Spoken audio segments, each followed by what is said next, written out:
The Kenya Revenue Authority has temporarily suspended the filing of NIL returns on the iTax system. This affects individuals who normally file NIL returns because they have no taxable income.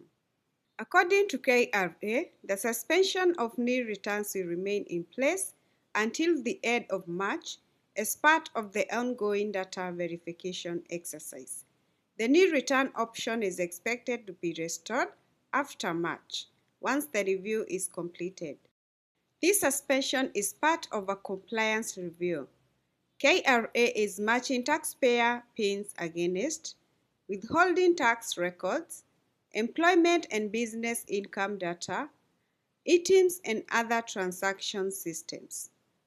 The aim is to turn NIL filers into active taxpayers. If income or activity is detected under a PIN, filing a NIL return may not be allowed. So what should you do? During this period, wait for the NIL return option to be restored. Avoid submitting an incorrect return. If you earned income, prepare to file the appropriate return instead of a NIL return. So this suspension mainly affects the students, unemployed individuals, and any other person who has no income and need to file a NIL return. If you have earned income and want your KRA return filed correctly, I can help.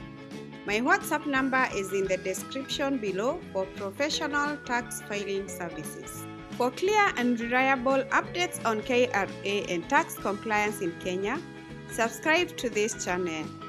Thank you for watching and see you in my next episode.